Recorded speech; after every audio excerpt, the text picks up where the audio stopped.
कृष्ण मोहन ओझा को unknown number से एक लड़की का कॉल आता है। उसके बाद कृष्ण कुमार ओझा जो है उसके दोस्त बन जाते हैं।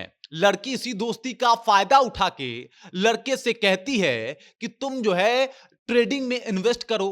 ट्रेडिंग में कृष्ण कुमार ओझा जो है वो 33 लाख से अधिक रुपए इन्वेस्ट कर देते हैं और उसके बाद वो लड़की मोबाइल फोन लेके भाग जाती है। अब उनके पास कोई सबूत नहीं बचा है क्योंकि सारा सबूत उस मोबाइल फोन में ही था और उनके अंधे भरोसा का कुछ इस तरीके का सिला और अंजाम मिलता है। वहीं एक दूसरा मामला आता है जहां पे पटना निवासी ही एक लड़के को किस तरीके से लड़की पहले दोस्त बनती है फोन के जरिए, उसके बाद कहती है कि क्रिप्टो में इन्वेस्ट करो। लड़का 18 लाख रुपए एक साइट पे जाके इन्वेस्ट कर देता है और उसके बाद वो साइट बंद हो जाता है। लड़की रफू चक्कर हो जाती है।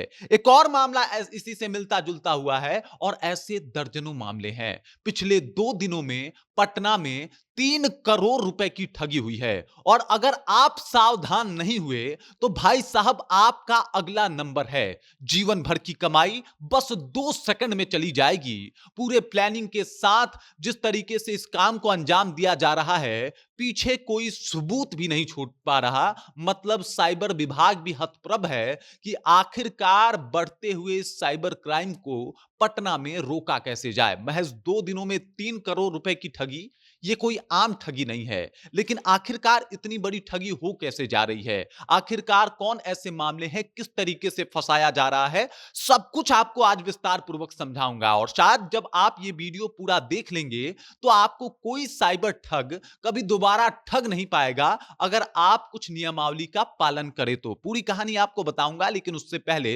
मेरा परिचय जान लीजिए। मेरा नाम है रजत और आप जनता जंक्शन देख रहे हैं। लगातार बिहार में साइबर अपराध के मामले बढ़ रहे हैं और खासकर अगर पटना की बात की जाए तो पटना में तो एक ग्रुप ही एक्टिव है जहां पे अलग अलग लोगों को फंसाया जा रहा है, उन्हें लूटा जा रहा है। और अब आप जाके जब इन युवाओं से बात कीजिएगा तो इनकी जीवन भर की कमाई जो है वो लुट चुकी है। ये सड़क पे आ गए हैं, बर्बाद हो चुके हैं और शायद शायद ऐसे कई युवा होंगे जो इस चक्कर में बर्बाद हो रहे होंगे। कई मामले ऐसे दर्ज किए जाते हैं जहां पे लड़की का पहले फोन आता है, वो आपसे आपकी दोस्त बनती है, आगे चल के आपकी महबूबा भी बन जाती है, आपसे मेल मिलाप भी होता है, लेकिन उसका बैकग्राउंड आप नहीं जानते और अचानक से वो लड़की इस पटना की भीड़ में कहीं गायब हो जाती है।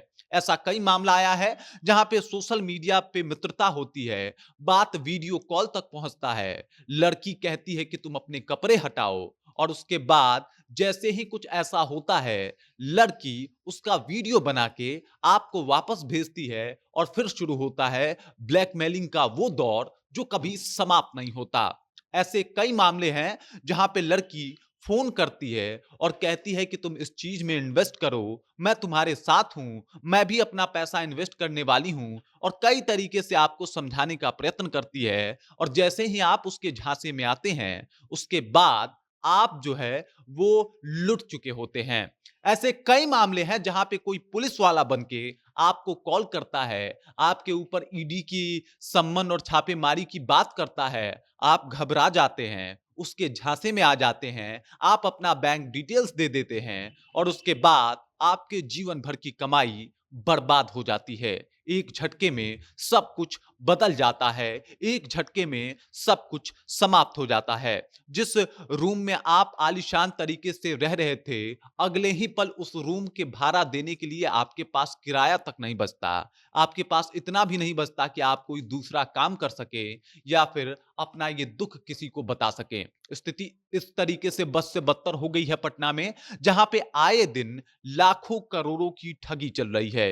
ये ठगी आसानी से किसी को शिकार बना लेती है क्योंकि इसके ऊपर पूरा प्लानिंग किया जाता है। ये 1-2 दिन का काम नहीं होता है, बल्कि कईयों दिनों तक मेहनत किया जाता है। आपके ऊपर नजर रखी जाती है और खासकर जब एक लड़की आपकी जिंदगी में आती है तो आप ज्यादा चीजों को नजरअंदाज कर देते हैं और इसी का फायदा उठा के लड़कियां आजकल खास करके लड़कों को मोहरा बना रही हैं, खासकर पटना के लड़कों को, जहां पे वो बर्बाद हो जा रहे हैं। उनकी पूरी कमाई एक झटके में समाप्त हो जा रही है और ऐसे कई मामले दर्ज हुए हैं। मैं आपको बता दूं कि पिछले दिनों में अगर आपको बात बता दूं, 2 दिनों की बात बता दूं, तो 40 केसेस दर्ज हुए हैं। 3 करोड़ की लूट हुई है और इन 3 करोड़ में ज्यादातर युवा शामिल हैं, जिनकी महिला दोस्त ने उनको बुद्धू बनाया है, या फिर वो सोशल मीडिया के माध्यम से हो, या फिर व्हाट्सएप पे डायरेक्ट वीडियो कॉल करके आपके कपड़े उतारने की बात करके आपका वीडियो बना के भेजना हो, या फिर आपको अलग अलग चीजों में इन्वेस्ट करने का झांसा देके आपसे पैसे ऐंठना हो। कुछ मामले ऐसे भी हैं जहां पे पुलिस वाले कॉल करके आपको फंसा रहे हैं और कह रहे हैं कि भाई साहब मैं पुलिस वाला हूं, मतलब कोई फर्जी व्यक्ति पुलिस वाला बन के आपके बैंक का डिटेल्स लेके आपके साथ करोड़ों की ठगी कर लेता है।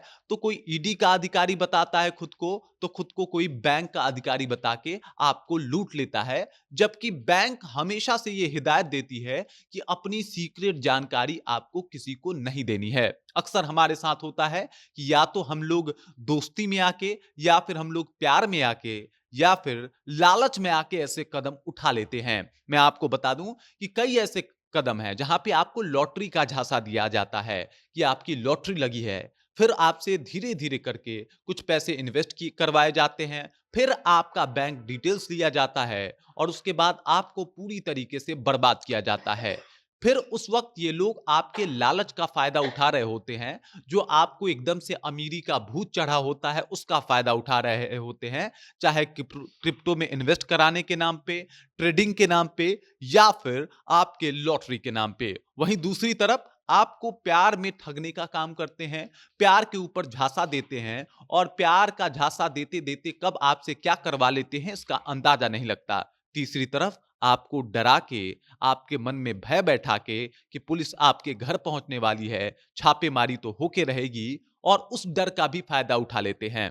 आप में से कई लोग ये सोच रहे होंगे कि भाई साहब लोग इस झांसे में कैसे आ जाते हैं, मैं तो बहुत स्मार्ट हूं, मैं नहीं आने वाला। लेकिन उस वक्त की परिस्थिति कुछ ऐसी होती है जब इंसान झांसे में आ जाता है।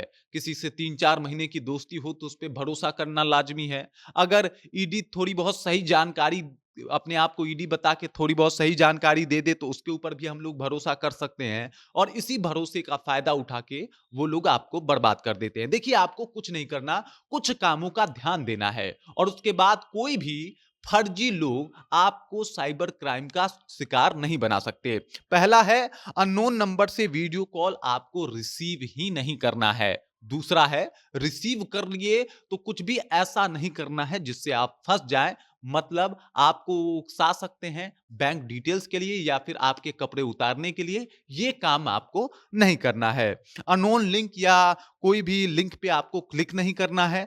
तीसरा है कि संदिग्ध ईमेल वेबसाइट से फाइल डाउनलोड नहीं करना है, मतलब कहीं से आपको फाइल डाउनलोड नहीं करना है, किसी और ईमेल वेबसाइट से जिसको आप जानते नहीं हैं वहां से भी कोई फाइल डाउनलोड नहीं करना है। इनाम, लॉटरी, नौकरी, निवेश के लालच से आपको बचना पड़ेगा। इन सब चीजों से आपको दूरी बनानी पड़ेगी। अनजान नंबर से क्यूआर कोड को स्कैन नहीं करना है।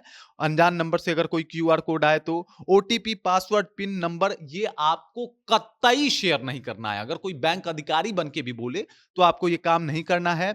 ऐप डाउनलोड करने से पहले प्ले प्रोटेक्ट आपको जानना पड़ेगा, और कोई भी ऐप अगर आप डाउनलोड कर रहे हैं तो उसे गूगल प्ले स्टोर से ही डाउनलोड करें। अगर कहीं और से डाउनलोड कर रहे हैं तो आपके मोबाइल हैकिंग के चांसेस काफी ज्यादा बढ़ जाते हैं। वहीं अगर बात किया जाए तो कोई अगर गिरफ्तारी की सूचना दे तो उससे भी नहीं घबराना है। कोई आवाज बदल के आपके परिजन के तरीके से बात करे, नंबर दूसरा हो, तो उससे भी आपको नहीं घबराना है, बल्कि उसको समझने का प्रयत्न करना है।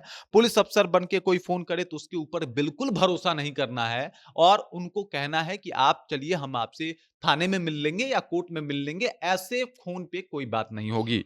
उसके बाद अपने खाते को हमेशा अपडेट करते रहना है। निजी फोटो वीडियो आपको किसी के साथ शेयर नहीं करना है। ज्यादा बातचीत के लिए पैड फोन, आप कीपैड फोन का यूज कर सकते हैं, स्मार्टफोन से बच सकते हैं थोड़ा बहुत, क्योंकि ये जितना स्मार्ट है, अगर आप इसके स्मार्टनेस को नहीं समझेंगे तो जी का जंजाल भी बन सकता है। लैपटॉप मोबाइल को पब्लिक वाईफाई से आपको बेवजह कनेक्ट नहीं करना है। आपको लगता है फ्री वाईफाई मिल रहा है, चलो भाई कनेक्ट कर लें, ऐसा काम नहीं करना है, इससे भी हैकिंग हो सकती है। उसके बाद सोशल मीडिया पर रिक्वेस्ट एक्सेप्ट करने से पहले आपको जांच करना होगा कि जिसने रिक्वेस्ट भेजा है वो कौन है।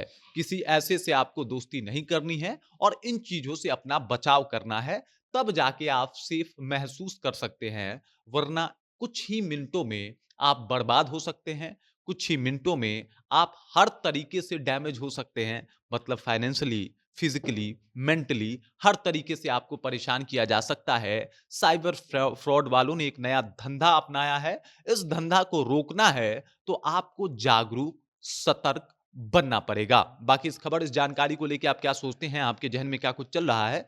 कृपया कमेंट कीजिए और अपना विचार हम तक पहुंचा दीजिए। बाकी आप देख रहे हैं जनता जंक्शन और मेरा नाम रजत है।